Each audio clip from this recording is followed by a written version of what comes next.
चलो ध्यान दे दो। क्या है कि आज हम लोग जो है क्लास 10 जो एक इसमें देखो क्लास 10 में 2 हिंदी है, एक तो गोधूली हो गया है, इसके अलावा भी एक और आता है जो वर्णिका। ठीक, आज हम लोग डिस्कस करेंगे किसके ऊपर, वर्णिका के ऊपर। आज इसका पहला क्लास है वर्णिका का। ठीक, तो इसमें हम लोग क्या करते हैं, सबसे पहले बात करेंगे कि टोटल वर्णिका में देखिए ये आपका हो गया वर्णिका का बुक। ठीक, इसमें टोटल 5 कहानी दिया गया है, जिसमें यहाँ पे हम उसको अनुक्रमणी के रूप में यहाँ पे दिखाए हैं कि सबसे पहला जो कहानी है इसमें दही वाली मगमा है। ठीक, उसके बाद दूसरा इसका आता है दहते विश्वास, जो एक यूरिया कहानी है जिसका लेखक सातकोड़ी होता है।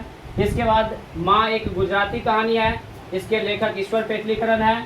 और उसके बाद चौथे आता है नगर, अमीर सुजाता इसके लेखक हैं। और लास्ट में एक आता है कहानी धरती कब तक घूमेगी, जिसके लेखक ये राजस्थानी कवि है और जिसके लेखक है सावरदिया। इस तरह से इसमें 5 चैप्टर है। तो हमको सबसे पहले इसमें याद रखना है कि इसका पहला जो चैप्टर है क्या है, दही वाली मगमा।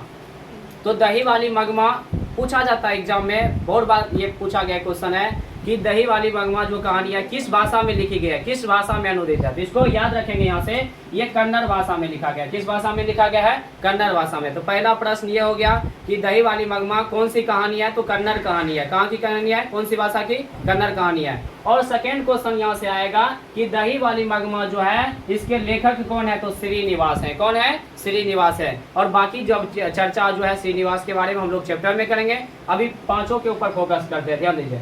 और थोड़ा संक्षेप में हम 5 चैप्टर को आज बता देते हैं, अनुक्रमणी को समझा देते हैं कि 5 चैप्टर में हमको क्या क्या चीज पढ़ना है। जैसे होता है ना सिलेबस जिसको बोला जाता है। ठीक, तो इसमें हम लोग देखेंगे कि कौन से कहानी में किसके बारे में पढ़ेंगे, इसको अब डिटेल से हम लोग देखेंगे। ठीक, तो पहले इसके ऊपर चर्चा कर लेते हैं, फिर जो है पार्ट जहाँ से शुरू होगा उसको हम चालू कर देंगे। ठीक, तो देखिए सबसे पहले आता है ये दही वाली मगमा। ये एक कन्नड़ कहानी है और इसके लेखक श्रीनिवास है।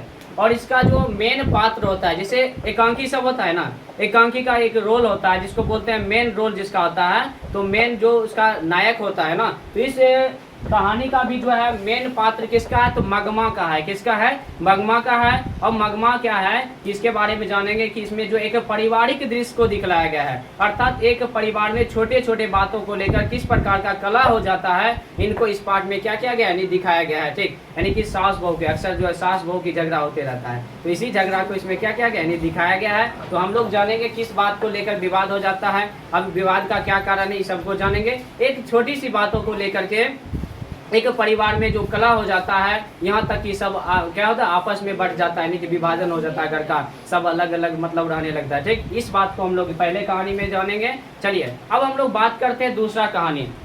तो दूसरा कहानी आप देख सकते हैं क्या है, दहते विश्वास। क्या है, दहते विश्वास। अर्थात दहते विश्वास का मतलब हो गया विश्वास का ढह जाना। क्या होता है, विश्वास का ढह जाना, अर्थात विश्वास का टूट जाना। तो शायद इसमें आप जब कहानी पढ़िएगा तो देखिएगा कि इसमें एक इसका मेन जो रोल है इसमें आता है, मेन पात्र किसका है, पहले का जिस तरह से मगमा का था उसी तरह दूसरा होगा कौन, लक्ष्मी का है। किसका है, इसका मेन पात्र है लक्ष्मी। लक्ष्मी के पति का नाम रहता है लक्ष्मण, जो कलकत्ता में क्या करते हैं, नौकरी करते हैं। तो इसमें देखिए पूरा कहानी में उड़ीसा के जनजीवन को दिखलाया गया है, अर्थात उड़ीसा का जो जनजीवन है बाढ़ और सुखाड़ से कैसे प्रभावित रहा है, इनके बारे में क्या किया गया, इसमें दिखलाया गया है। तो इसमें हम लोग देखेंगे कि बाढ़ किस तरह से प्रभावित किया, सुखाड़ किस तरह से प्रभावित किया, तो पूरा चित्रण हम लोग इसमें करने जाएंगे। चलिए तो सबसे पहले देखिए दहते विश्वास ये कौन सी कहानी है, तो ये यूरिया कहानी है। कौन सी कहानी है, यूरिया, यानी यूरिया का मतलब यानी उड़ीसा भाषा की है, तो यानी उड़ीसा के जनजीवन को प्रभावित किया गया।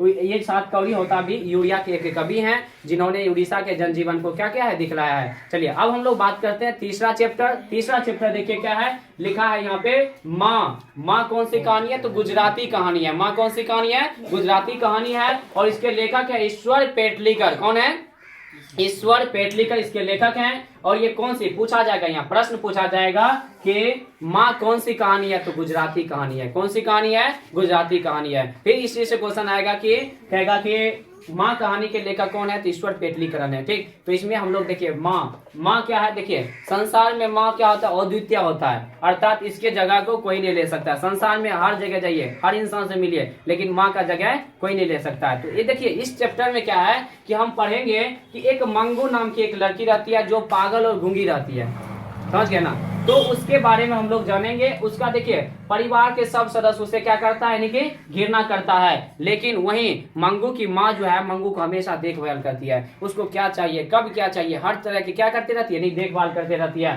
तो इसमें हम लोग माँ के बारे में पढ़ेंगे, इसलिए इसका शीर्षक क्या रखा गया है, माँ रखा गया है। उसके जस्ट बाद देखिए चौथा कहानी आता है नगर। क्या है, नगर। नगर एक तमिल कहानी है। कौन सी कहानी है, नगर एक तमिल कहानी है, जिसके लेखक कौन है, सुजाता है। तो इसमें हम लोग पढ़ेंगे एक नगर के जनजीवन के बारे में हम लोग चित्रण करेंगे इसमें, अर्थात नगर का जीवन कैसा होता है, वहाँ के कैसे कैसे लोग होते हैं, वहाँ किस तरह का लोग व्यवहार करते हैं, ये सब बात को हम लोग किस में जानेंगे, नगर कहानी में जानेंगे। और ये तमिलनाडु यानी तमिल के क्या है, तमिल भाषा की कहानी है, इसके लेखक सुजाता है।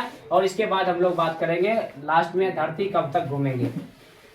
यह एक राजस्थानी कवि है, समझ गए ना, कौन है इनके कवि, सावरदैया, जो एक राजस्थानी कवि हैं। तो ये पूछा जाएगा कि धरती कब तक घूमेगी, किस भाषा में लिखा गया है, तो बोलेंगे राजस्थानी भाषा में लिखा गया है। और इसके लेखक कौन है, तो सावरदैया इसके क्या हैं, यानी लेखक हैं, किसके, तो धरती कब तक घूमेगी। तो इसका मेन पात्र, सॉरी एक चीज छूट गया था यहाँ पे, नगर के जो मेन पात्र है, नगर का मेन पात्र किसका है, तो इसमें आता है एगो बल्ली अमाल और उसकी पुत्री का नाम रहता है पपाती। तो इसमें क्या किया गया है, देखिए थोड़ा सा उसमें भी चर्चा कर लेते हैं हम लोग कि पपाती क्या है, कि एक जो है मतलब गांव में जो है छोटे मोटे डॉक्टर से दिखाने के बाद क्या होता है, उसको रेफर कर देता है, रेफर समझते हैं ना, मतलब बाहर भेज देता है इलाज के लिए। तो उसको शहर, मधुरी शहर ऐसे कहा करके नगर का वर्णन आता है इस कहानी में, तो वहाँ पे जाता है इलाज के लिए। तो नगर के जनजीवन को किस तरह से क्या क्या व्याख्या किया गया है, इसको हम लोग क्या करेंगे, जानेंगे कि नगर के लोग किस तरह से व्यवहार करते हैं, वहाँ के लोगों में क्या व्यवहार होता है। खास करके देखिए गांव घर का कोई आदमी यदि शहर चला जाता है, जो शहर के वातावरण से अपरिचित रहता है, उसको कई तरह के कठिनाइयों का सामना करना पड़ता है। ये जो है बल्ली अमाल सब दिन गांव की रही है, यानी कि गांव में रहने वाली थी और कभी पढ़ी लिखी भी नहीं थी, देहात के रहने वाली थी, इसको शहर के बारे में कुछ पता नहीं रहता है। लेकिन जब ये पपाती को लेकर के शहर जाता है इलाज करने के लिए, तो वहाँ पे वहाँ के लोगों के द्वारा जो है कई तरह का व्यवहार किया जाता है उसके साथ। वो उनको कभी पता नहीं था, क्योंकि डॉक्टर के पास जाता है तो गाँव के डॉक्टर में साधारण क्या करते हैं, हम लोग जाते हैं और इलाज करा लेते हैं, डॉक्टर आते हैं, चेक करते हैं, जो दवा होता है दे देते हैं, फिर वहाँ से हम लोग चले आते हैं बस। लेकिन शहर में क्या है कि कई प्रक्रिया होते हैं उसमें, जैसे पहले पुर्जा लगाना पड़ता है, या फिर जो है कई तरह का जांच होता है, अक्सर जो है इतना होने के बाद डॉक्टर तक पहुंचता है। तो ये बेचारी को सब पता नहीं है, इसके लिए उसको ठोकर खाना पड़ता है, डर जो है कभी कोई गलत बता देता है, कभी दूसरी जगह चला जाता है, इस तरह से कई तरह का दिक्कत को सामना करना पड़ता है। इसको हम लोग इस कहानी में क्या करेंगे, देखेंगे। अब हम लोग फिर से बात करते हैं धरती कब तक घूमेगी। इसके लेखक हैं सावरदैया और ये राजस्थानी कवि हैं। इसका मेन पात्र कौन है, तो सीता है। कौन है, सीता। ये सबको फिर हम जब कहानी पढ़ेंगे तो सब डिटेल से जानेंगे उसमें। अभी संक्षेप में केवल वर्णन कर दिए हैं कि किस चैप्टर में हम लोग किसके बारे में पढ़ेंगे, तो इसको हम लोग क्या क्या बताया। तो इसमें सीता रहता है, सीता के ऊपर क्या किया गया बताया गया। एक जो है माँ जो क्या करती है, यानी कि जिंदगी भर देखिए माँ क्या करती है, कई बच्चे को पाल पोस लेती है, लेकिन जब वही बच्चे जब बड़े होते हैं तो कई बच्चे मिलकर के एक माँ बाप को पोसना क्या हो जाता है, उनके लिए बहुत कठिनाई हो जाता है। तो ये एक परिवार का ही दृश्य है जिसको हम लोग इसमें क्या करेंगे, यानी देखेंगे कि किस तरह का जो है मतलब परिवार में कला होता है। एक माँ को लेकर के जब उनके पिता की मृत्यु हो जाता है तो एक माँ का जनजीवन, यानी कि भाई सब क्या करता है, जमीन जाता सबको बंटवारा कर लेता है, लेकिन जब माँ बचता है तो माँ को एक महीने भर का जो पाली लगा लेता है, एक महीना इसके घर रहेगा, एक महीना इसके। तो इस तरह के कई तरह के सगन, यानी कि कई तरह के समस्याओं को सामना उसको करना पड़ता है। एक वक्त की रोटी के लिए उसको डर डर भटकना पड़ता है। तो जिनके बारे में क्या किया गया है, यानी कि सावरदैया ने इस कहानी के माध्यम से दिखाया है कि एक समाज में जो है किस प्रकार की जो है माँ बाप, बूढ़े माँ बाप के साथ कैसा व्यवहार किया जाता है, इन सब के बारे में इसमें क्या क्या है वर्णन किया गया है। इसको हम लोग क्या करेंगे, देखेंगे इस चैप्टर में। ठीक, तो ये वर्णिका का जो पाठ परिचय था, अर्थात किस पाठ में हम लोग किसके बारे में पढ़ेंगे, कौन इसके मेन पात्र हैं, लेखक कौन है, कौन सी कहानी है, इन सब को हमने अभी देखा है। अब हम लोग यहाँ से पहला चैप्टर की ओर आज ही चलेंगे। अर्थात पहला चैप्टर का करने का मतलब हो गया दही वाली मंगवा कहानी, और इनके बारे में हम लोग आज क्या करेंगे, यानी पढ़ेंगे। तो चलिए हम लोग शुरू करते हैं। दही वाली मंगवा कहानी, यहाँ से पाठ शुरू होता है। ठीक, चलिए अब हम लोग जो है शुरू करते हैं पहला चैप्टर। समझ गए ना। तो अभी पिछले हम लोग देखें इसमें कि कौन से चैप्टर में किसके बारे में पढ़ना है।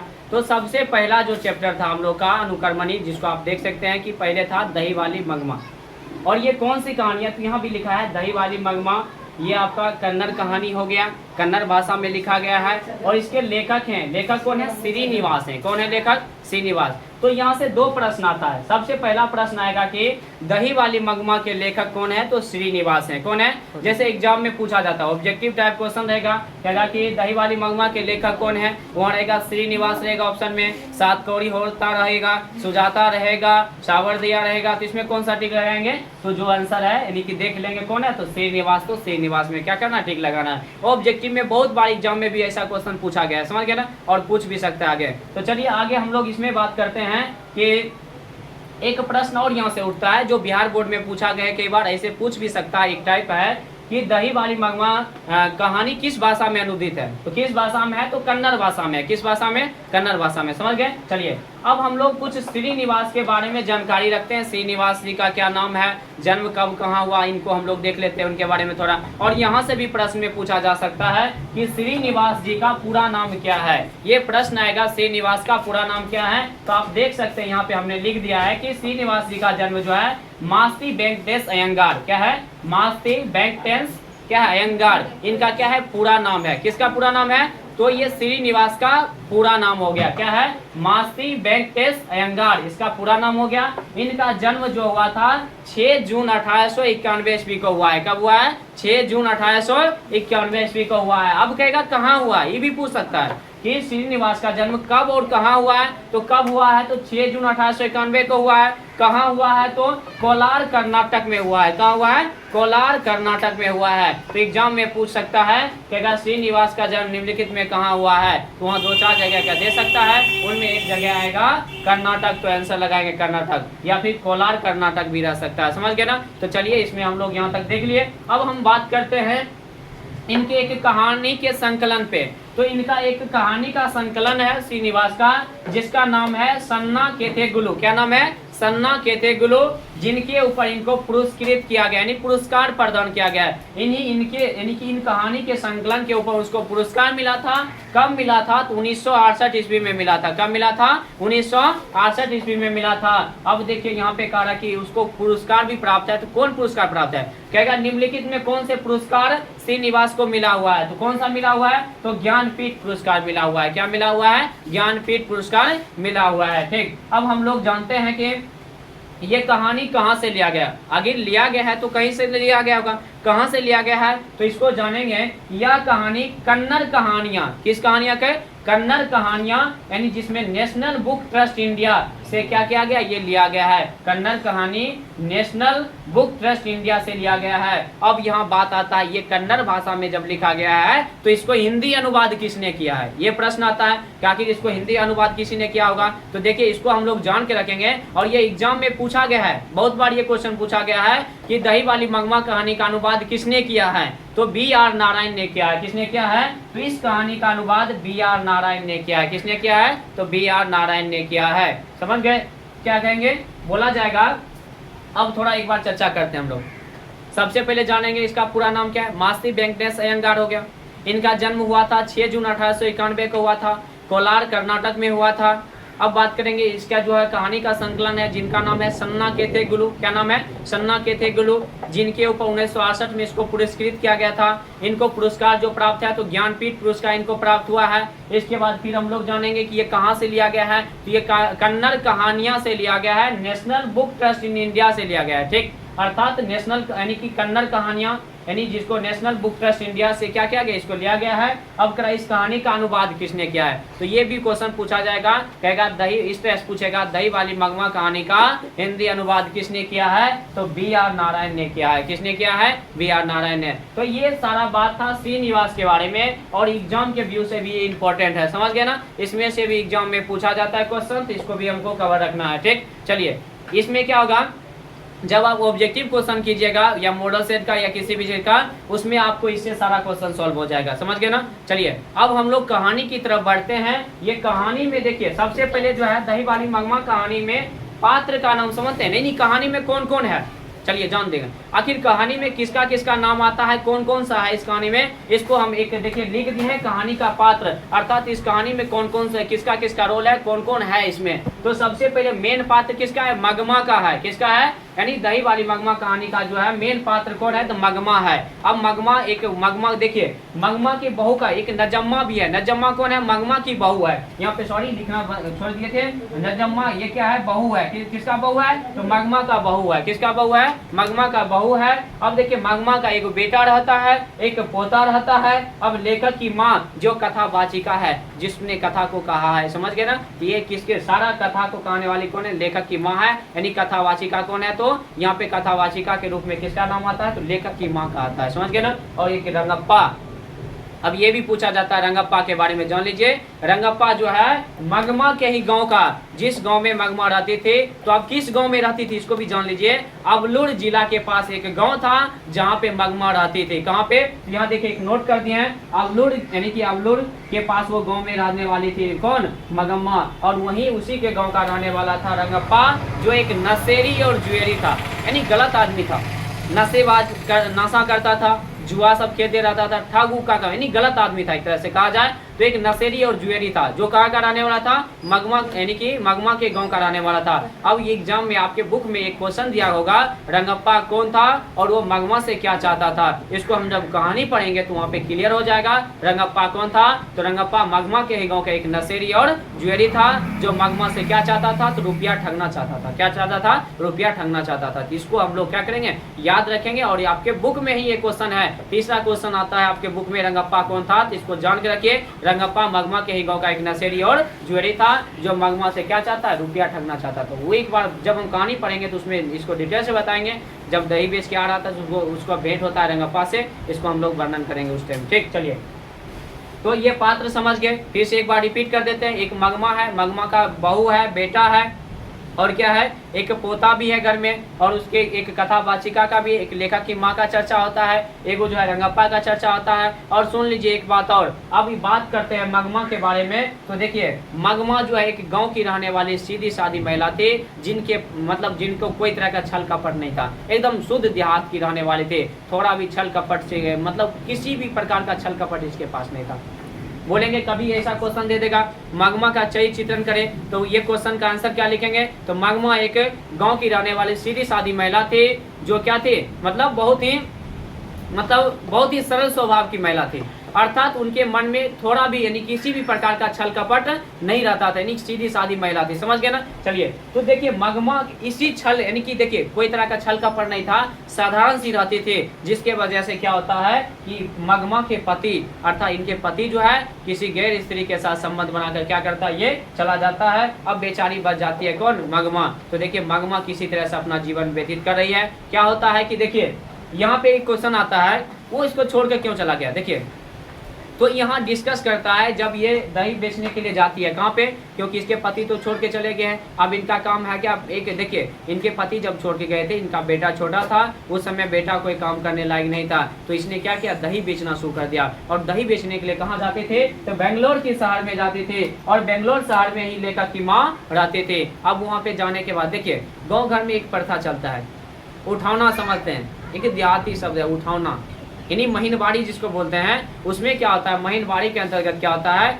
यानी कि दूध जैसे लेते हैं ना किसी के घर में, तो दूध लेते हैं तो वहाँ क्या करते हैं, 1 महीना तक दूध देता है, और आखिरी महीना के दिन हम उसको हिसाब कर लेते हैं। क्या बीच में कोई रुपया के लिए टोकटा कुछ नहीं होता है, प्रत्येक दिन क्या करना, दूध, इसको उठावना बोलते हैं, या फिर कहा जाए तो महीनबाड़ी बोला जाता है। ठीक, तो मगमा भी क्या करते थे, ये लेखक के माँ के यहाँ जब जाकर के बेंगलोर शहर जाते थे, तो उनके यहाँ प्रत्येक दिन दही देने के लिए जाते थे, समझ गए ना। वहाँ लेखक जब आता था तो लेखक को भी थोड़ा बहुत दही देते उसको दे देता था, इसे भी दे देता था, क्योंकि एक लगाव बढ़ गया था उनके साथ। क्या होता है, एक घोर यानी कि बहुत अच्छा संबंध बन गया था, किसी भी चीज के बारे में जो है हमेशा सुख दुख बतियाते रहते थे। तो ये कहानी का सब जो पहला जो आप पढ़िएगा उसमें, तो क्या होता है कि वो जाकर के मगमा जो है क्या करती है, दही बेचने जाती है, तो लेखक के घर में जाकर के उसके माँ से बातचीत करती है। उसमें उसकी माँ उसको बताता है, लेखक यानी कि कहता है कि क्या बताए, जमाना खराब हो गया, आज किसी के ऊपर विश्वास करना मतलब नहीं रह गया है, पता नहीं आज जो है मर्द कितना मतलब गलत हो चुका है, कि वो क्या करता है, अपने पत्नी तक का ख्याल नहीं रखता है और छोड़ करके कहीं चला जाता है। तो ये सब बात को देखा था। तो देखिए वहाँ पे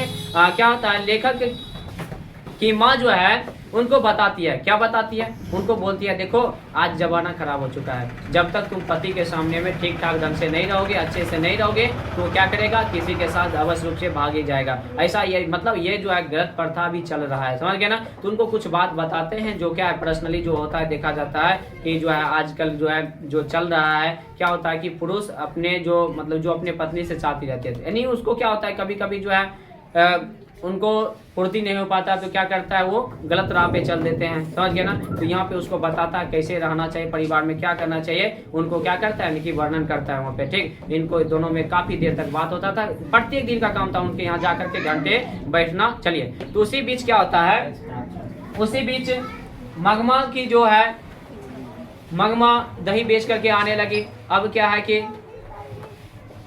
जब दही बेच के आती है तो अब क्या है परिवार के साथ रह रहा है। इनके एक बेटा था, बेटा के साथ क्या कर रहा है, बेटा के साथ रह रहा है। अब किसी तरह से अपना घर को चला रहा है, दही बेचना और अपने घर का पालन करना। कुछ दिन के बाद जब बेटा बड़ा आया हुआ, उसका विवाह किया, विवाह करने के बाद घर में बहू आया, बहू आने के बाद कुछ दिन के बाद क्या हुआ, यानी कि पोता भी आ गया। ठीक, चलिए, इस प्रकार से सभी परिवार के सदस्य मिलजुल करके रहते थे, एकदम सुखमय पूर्वक जीवन बिताते थे। अब एक दिन अचानक क्या होता है, एक घटना घट जाता है। तो चलिए इस घटना को हम लोग देखते हैं आखिर क्या घटना घटता है जो उसका परिवार अलग हो जाता है। तो एक दिन जो है मगमा की यानी कि मगमा की बहू यानी नजम्मा क्या कर रही थी, अपने बेटे को मार रही थी। कोई बच्चा है, गलती क्या होगा जिसके वजह से उसको डांट रही थी, डांटते डांटते उसको मारना शुरू कर दिया। तो मगमा को रहा नहीं गया। देखिए जब भी किसी को यानी कि दादी क्या होता है, दादी के पास ज्यादा ममता होता है, समझ गए, इसको मामा भी बोला जाता है, माँ माँ अर्थात डबल माँ होती है, समझ गए ना। इनके अंदर मातृत्व यानी कि बहुत ज्यादा होता है, ममता ज्यादा रहता है। तो ये पोते को मार खाते हुए देख करके अपने बहू से कहा, क्या रे राक्षसी, आजकल तुम्हारा ज्यादा हाथ चलने लगा है, आने दो उसको, तुम्हारा क्या खबर लेती है। तो ये क्या करता है, देखिए अब आजकल की जो बहू होती है एकदम थोड़ा सा बात सुनने के लिए तैयार नहीं होता, थोड़ा सा बोल दीजिए उसको एकदम मिर्च के समान रहता है, एकदम तुरंत धर लेता है उसको। ठीक, वो तुरंत क्या कर दिया, एकदम रिएक्शन हो जाता है, तुरंत बोलता है मेरा बेटा है, मैं इसे मारूं या पीटूं, तुम कहने वाली कौन होती है। और जहां तक रही बात समझाने की, तो मेरा बेटा है, मैं इसे क्या कर लूंगा यानी कि समझा लूंगा, और तुम्हारे तरह मैं इसे जो है लाड़ प्यार में नालायक होने नहीं दूंगा। देखिए कितना बड़ा बात कर दिया। अब ये बात लगा मगमा को, एकदम चुभ गया, एकदम बहुत कष्ट हुआ कि यानी उनके जैसा मतलब उनके पति के बारे में बोल दिया कि तुम्हारे बेटा की तरह इसे नालायक बनने नहीं दूंगा, अभी से मैं इसको ध्यान नहीं रखूंगा तो आगे चल के ये भी गलत हो सकता है। तो मगमा को ये बात लग गया, कहा देख आजकल तुम्हारा ज्यादा जवान चलने लगा है, आने दो उसे, तुम्हें क्या करता हूँ यानी कि डांट सुनवाता हूँ, लेगा वही तुम्हारा, आने दो उसको। यानी आने दो उसे कौन, नहीं उनके पति के बारे में बोला। तभी क्या होता है उनके पति आते हैं। तो देखिए मंगमा ये सोच रही थी, इस उम्मीद में थी कि यार ये बहू ना कुछ बोल रहा है, तो बहू तो दूसरे घर की होती है, ऐसे बोल दिया है, मेरा बेटा तो जो अपना मेरा खून है वो तो मुझे कुछ नहीं कहता है ना, इसलिए कि उसको गम नहीं था इस बात का। ठीक, लेकिन तभी एक घटना और घट जाता है। तभी उसका बेटा जैसे ही घर में आया तो उसने क्या किया, माँ को मतलब उल्टे क्या किया, पत्नी के कहने के बजाय माँ को ही डांट लगाता है, तुम हमेशा जो है इसको क्या रहते, मार दिया तो क्या हो गया, थोड़ा सा मारेगा नहीं पीटेगा तो क्या करेगा, यानी उल्टे माँ को जब बोल देता है इस बात को क्या होता है, यानी उनको बहुत तकलीफ होता है। कहता देख बेटा आज से मैं तुम्हारे साथ नहीं रह सकता है, तुम अपना चूल्हा बर्तन सब क्या कर लो, अलग कर लो, हम साथ में आज से नहीं रहने वाले हैं। और ऐसा ही हुआ, परिवार में बंटवारा हो गया। अब मगमा अकेले रहने लगी। उसने क्या किया और जो है उसका बेटा, उसकी बहू और उसका पोता तीनों एक साथ रहने लगा। इस तरह से अब किसी तरह से जीवन चल रहा है। अब देखिए उनका पोता जिनको मगमा से ज्यादा लगाव था, उनकी माँ उसके पास भी जाने से रोकता है, बेचारी किसी तरह से एकदम तरस तरस के रह जाती है, उनको खिलाने का भी मौका नहीं मिलता है। इस तरह से जीवन व्यतीत कर रही है। अब इनका काम है दही बेचना, दही बेच करके आना। अकेला क्या करती, दही बेच के आती थी और रुपया जमा करते जाती थी। चलिए इसी बीच क्या होता है, एक घटना और घट जाता है।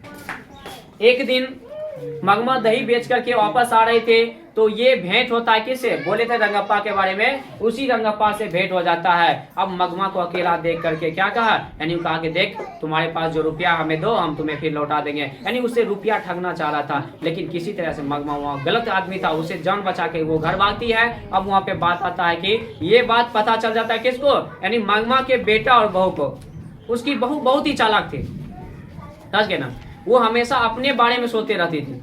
वो क्या किया, कहा कि देख आज यदि हो सकता है रंगप्पा उसके पीछे लग गया, उसके डर के मारे, डर से क्या करता है, यानी डर के कारण जो है आप सोचता है किसी तरह से उसके साथ में हम लोग कर ले, यानी कि अपने बहू यानी कि सास को साथ में करने के लिए क्या होता है, नहीं तैयार होता है। अब वो तैयार कैसे करे, तो सास ने बहू को मनाने के लिए कौन सा तरीका अपनाया, आपके बुक में ये क्वेश्चन पूछा जाएगा कि देखिए सबसे पहला प्रश्न होता है कि सास के मनाने के यानी कि जो है बहू ने कौन सा तरीका अपनाया, ये प्रश्न आएगा। तो बोलेंगे सास ने बहू को मनाने के लिए क्या किया, ये देखिए चालाक थे, इसने अपने बेटा को क्या कर दिया, दादी के यानी कि बुढ़िया के पास जाने के लिए छोड़ दिया। अब क्या है, दोनों में लगा हो गया, धीरे धीरे अब मगमा जो है अपना जो है तकलीफ को भूलते जा रही थी, अब धीरे धीरे दोनों में लगा हो गया। अब जब भी मगमा जाती थी दही बेचने के लिए, उसके लिए कुछ मिठाई लड्डू ये सब लेकर के आती थी अपने पोते के लिए। इस तरह से दोनों में लगाव बढ़ गया, लगाव इतना हो गया कि मगमा सारा चीज भूल गई थी। और एक दिन उसकी बहू और बेटा ने अवसर पा करके आकर के क्या करता है, उनसे क्षमा मांग लेता है और उनसे आकर के कहता है देखो मुझसे जो गलती हुआ इसके लिए हमें क्या कर दो,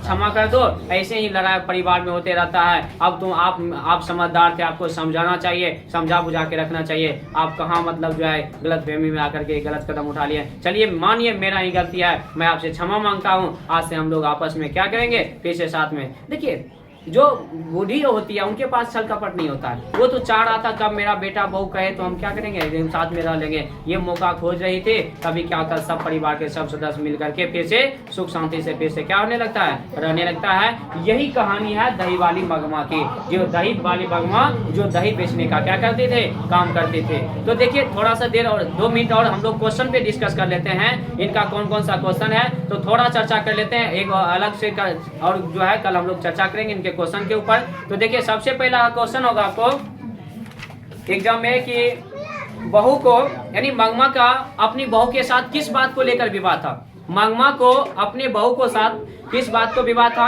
तो उसके पोता को लेकर विवाद था। तो सिंपल में जानेंगे कि पोता को लेकर विवाद क्यों था, इसको डिटेल से लिखेंगे। कैसे लिखेंगे, मगमा को अपनी बहू के साथ उनके पोते को लेकर विवाद था। एक बार मगमा की बहू अपने पोते को उनके अपने बेटे को मार रहे थे, तो मगमा ने उसे मना किया। मना करने के बाद दोनों में क्या होता है, यानी मगमा की बहू कुछ उल्टा सीधा बोल देती है, जिसके बाद से क्या हो जाता है, विवाद हो जाता है। ठीक, तो सिंपल से आंसर लिखना, एकदम मुख अपनी भाषा में लिखना, कोई तरह का नहीं, ये किताब से छापना अपना कुछ नहीं, एकदम सिंपल से जानते हैं कि बहू यानी बेटा को मारने की वजह से लड़ाई हुआ, तो यही विवाद का कारण बन गया। तो कहेगा मगमा को अपनी बहू के बीच किस बात को विवाद था, तो पोते को लेकर के विवाद था। क्योंकि मगमा की बहू जब उसके पोते को पीट रही थी, तो मगमा ने उसे मना किया।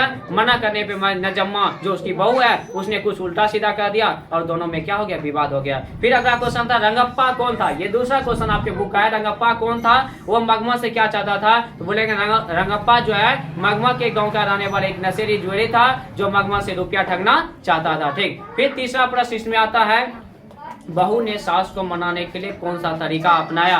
बहू ने सास को मनाने के लिए कौन सा तरीका अपनाया। बोलेंगे बहू ने सास को मनाने के लिए क्या किया, अपने बेटे को जो है उनके यानी कि मगमा के पास जाने को क्या कर दिया, छोड़ दिया। दोनों में धीरे धीरे जैसे ही लगा हुआ, तो लगाव इतना हो गया कि वो क्या हुआ था, यानी सब बातों को भूल गई। तो उनके पास एक दिन अवसर पा करके बहू और बेटा उनके पास जाता है, उनके लिए अपने पाप यानी कि किए गए कर्मों को प्रायश्चित करता है और साथ में क्या करता है, रहने लगता है, उसको मना लेता है। ठीक, चलिए अब कहेगा इस कहानी का कथावाचक कौन है। कथावाचक कौन है, लेखक की माँ है। कौन है, लेखक की माँ, जो बहुत ही मतलब विदुषी थी, अर्थात विद्वानता की कमी नहीं थी उसमें, यानी बहुत ही समझदार महिला थी, जो हमेशा मगमा को अच्छे अच्छे बातों का सजेशन दिया करती थी। हमेशा उसको बताती थी दुनिया ऐसा है वैसा है, यानी तरह तरह के बातों को उनको समझाते रहती थी कि ऐसे परिवार में रहना चाहिए, इस तरह से रहना चाहिए, हर बात को क्या करती बताती थी। यानी कि बहुत ही क्या थी, समझदार औरत थी, एक सहनशील महिला थी, बहुत ही अच्छे स्वभाव की महिला थी। चलिए अब आगे कहता है कि मगमा का चरित्र चित्रण करें। तो ये पहले भी डिस्कस कर चुके हैं। मगमा एक सीधी सादी महिला थी, जो गांव की रहने वाले थे, जिनके पास कोई भी तरह का छल कपट नहीं था। उनके पति उनको छोड़ करके क्या दूसरे स्त्री के साथ चले गए थे। बाकी उनका काम था दही बेचना, और दही बेचकर अपने परिवार को क्या कर रही थी, चला रही थी। ठीक, चलिए अब एक लास्ट क्वेश्चन आता है कहानी का सारांश। यदि बाय मिस्टेक एग्जाम में पूछ दिया, कहेगा कि दही वाली मगमा कहानी का सारांश प्रस्तुत करे, तो आपको संक्षेप में क्या करना है, इसको बोल देना है कि दही वाली मगमा कहानी जो है इसमें क्या है कि दही मगमा एक उसका बेटा रहता है, उसका एक पोता रहता है, उसकी एक बहू रहता है। और क्या होता है कि दोनों के बीच विवाद हो जाता है। विवाद का कारण क्या था कि वो एक दिन अपने बेटे को मार रहे थे। मगमा ने उसे क्या किया, मना किया, जिसकी वजह से उसकी बहू उसको कुछ उल्टा पुल्टा बोले, दोनों में विवाद हो जाता है और वो दोनों क्या होती है, अलग अलग रहने लगती है। फिर उसके बाद क्या होता है, उसका काम था दही बेचना, दही बेच के अपना क्या करे जीवन को मतलब चला रहे थे। इसी बीच एक घटना घट जाता है। एक दिन जो मगमा जब आ रहे थे तो रास्ते में रंगप्पा से भेंट हो जाता है। रंगप्पा जो नशेरी और जुएरी था, जो मगमा से रुपया ठगना चाह रहा था। तो मगमा किसी तरह से उससे जान बचा के घर आती है। ये बात उनके बहू बेटों को पता चलता है तो उसको मनाने के लिए तरीका अपनाता है। उसने क्या किया, बेटा को उनके पास जाने के लिए छोड़ देता है। दोनों में जैसे जैसे लगा होता है, एक दिन अवसर पा करके वो भी जा करके उनसे क्षमा मांग लेता है। अपने किए गए यानी कि गलती को क्या करता है, कहता हमसे गलती हो गया, अब हम लोग क्या करेंगे, लड़ाई झगड़ा को बंद करके अब लोग आपस में रहेंगे। इस तरह से फिर से मिल उठ के क्या होता है, अपने आपस में परिवार में सब मिलजुल कर रहने लगता है। ठीक, तो यही कहानी है दही वाली मगमा। अब हम लोग अगले दिन अगला जो चलेगा क्या है चैप्टर रहते विश्वास, इसको हम लोग क्या करेंगे, अगले क्लास में देखेंगे। चलिए आज की क्लास यहीं तक खत्म करते हैं।